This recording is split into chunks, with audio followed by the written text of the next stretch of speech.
8.5a is what we want to discuss today.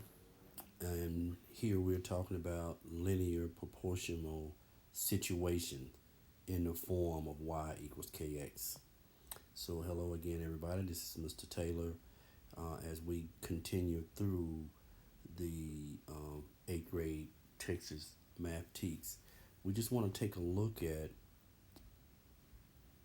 and please understand what proportional, linear proportional, and what these situations is, or should I say, in a real world situation.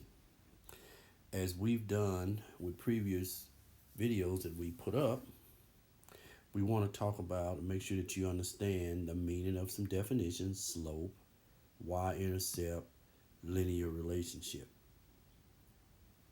So again, the author defines slope as the steepness of a line, how tall the line is, the rate of change in y, which is your vertical axis, compared to the change in x, which is your horizontal axis.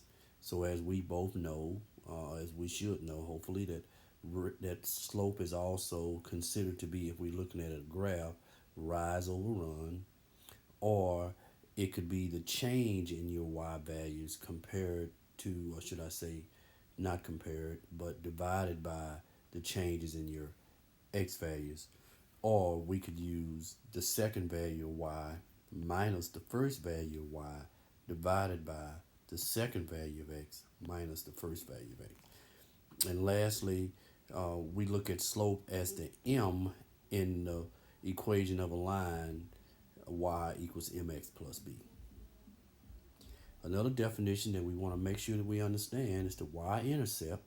The y-intercept is the y-coordinates of a point at which the relationship crosses the y-axis. That means that here the x-coordinate is equal to 0. So it is denoted as b in the equation of a line y equals mx plus b. Okay, so what we should get out of this two things, that if we're looking at the equation of a line, m is always the slope, b is always the y-intercept, and you're looking at x and y. Well, y is going to be the output, and then x is your input value. So anyway, as we go back to the y-intercept feature, we look at the y-intercept being an ordered pair, which is 0 comma b. I like that because we've looked at it also as 0 comma y, and we could just say that could be, if it's proportionary, 0 comma 0. Okay.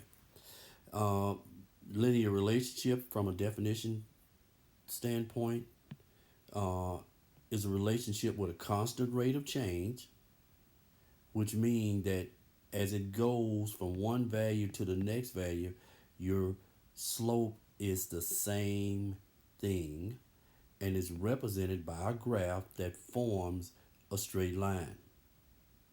Now, some characteristics of linear relationship are: one quantity depends on another.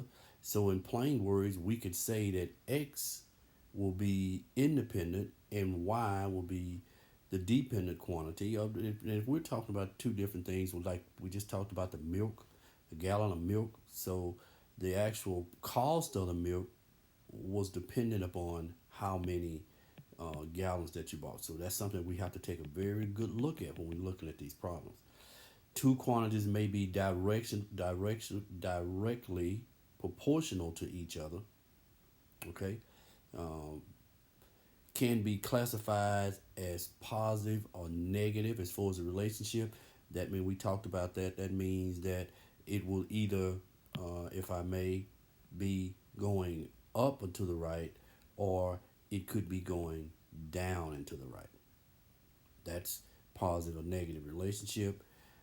It can be expressed as a pair of values that can be graphed as ordered pairs, uh, which, for instance, any ordered pair, and it says expresses a pair of values So we could say 2 comma 6, or we could say 2, well, let's use 3 comma 8. We won't use 2 again. And again, we could say the graph of an ordered pair matching their relationship will form a line. Okay, just 2 points to form a line. Um, so here we're going back to that one that we just used. We could say if we were trying to find slope here with 2 comma 6 and 3 comma 8, we could say 3 minus 2 divided by 8 minus 6. And again, what I'm doing is using the slope formula, which is all the way up here. I'm using this slope formula. So here I'm going to get 1 over 2. So I get a slope of 1/2. So this is what they mean by can be expressed as a pair of values, and the graph of the ordered pair matching the relationship will form a straight line. So we could plot these, and just on the coordinate plane, we could plot those, or we could go to our calculator and literally put these points in the stat, and from stat we can go in and create a linear proportion. Linear proportionary problem situations, they will create a straight line, as we just got through trying to say. They pass us through the origin, which is 0 comma 0, which means now my y-intercept is 0, and it's represented by y equals kx. We know so from the previous video that if you do not have a b, then your b here will be plus 0, which means that you have a proportional relationship, y equals kx. And again, the constant of proportionality is k, which is k is equal to y divided by x, which is the same thing if we were saying slope is equal to y divided by x. Okay. So there are different ways, different forms that we can write linear proportionary situations. We can do so from a verbal standpoint, from a table standpoint, from a graph, and algebraically. Okay, so algebraically, both y equals kx and kx equals y is identical. They are the same thing, just reverse. The association of k as multiplication by a given constant factor, including the unit rate, rational number coefficients and constants, and manipulation of equation. What we mean by manipulation of equation is in this particular situation here, we're just solving. If we have y is equal to k times x, and we're like, oh my God, I don't know what k is. Well, we can divide both sides by x, and then we'll get y over x is equal to k. So that's what they're telling us.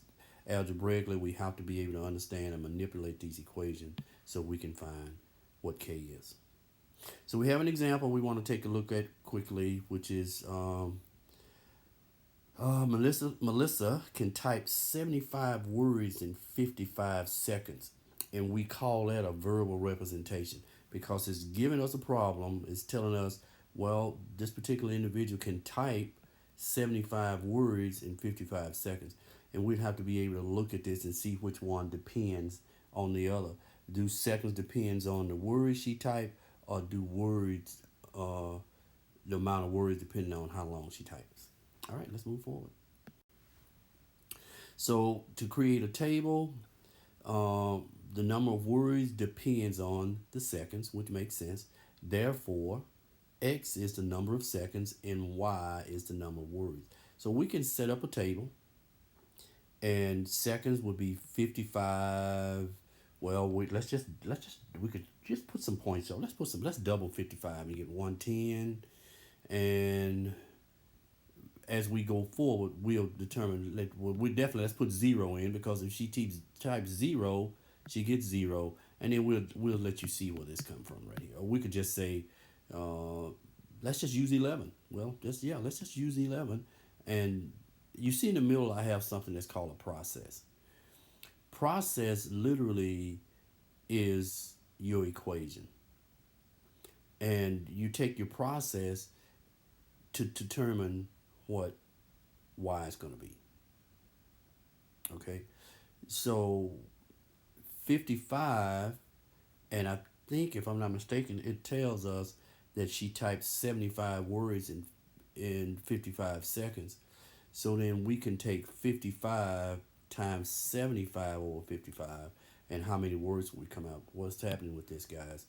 We'll take these two, will divide out, and that's going to be 75.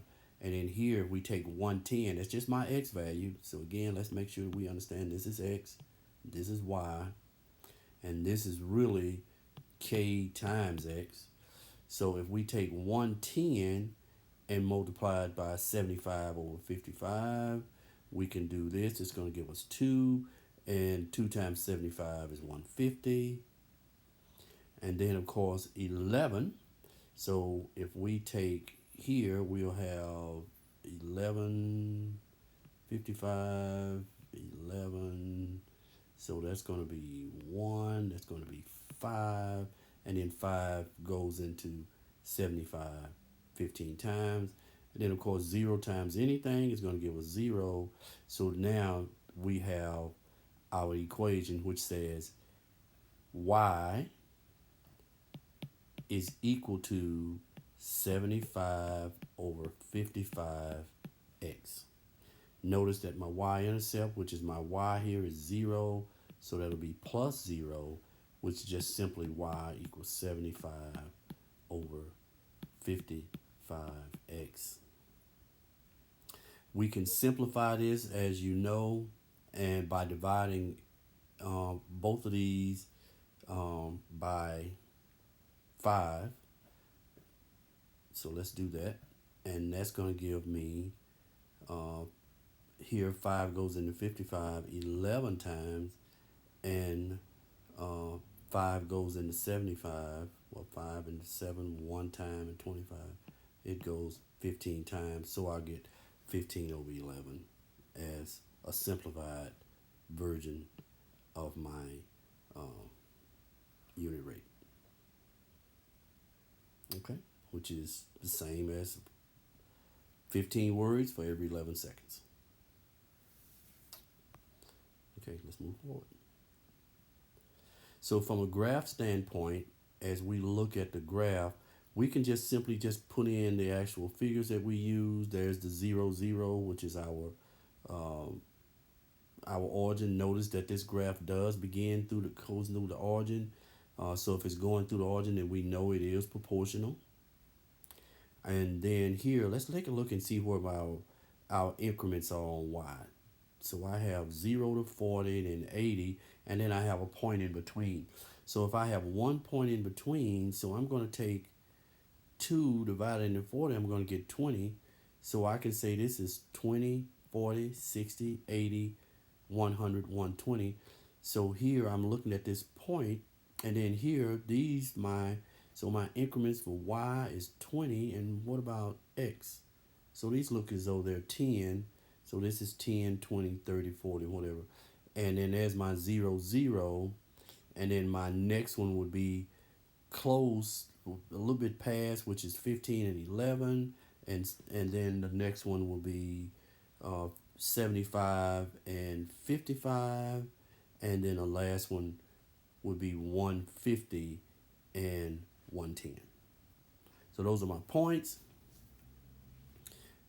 Chart them on a coordinate grid. Go ahead and draw my straight line. As you can see, this is what it's about. See, there's a straight line to show you that it is linear.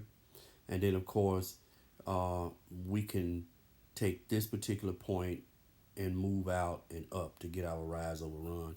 Or we could also go from 0 up to 155, and then from 155 over to 110, and then 150, I'm sorry. So then we're looking at 150 over 110, which can be simplified to 55 over 11.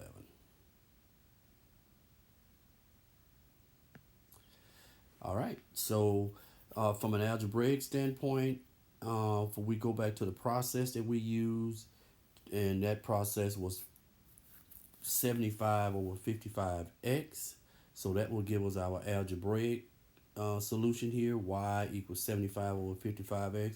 Please recall that we had 0, 0 in here um, as the origin or where it began. So if she's not typing at all, then her her y-intercept will be 0. So that's y equals 75 over 55 x plus 0, which means just y equals 75 over 55x. And when we simplify it, we'll get y is equal to 15 over 11x. Please simplify at every chance that you get, because I'm more than positive that we will be looking at simplified answers as far as your answer choice. And again, we'll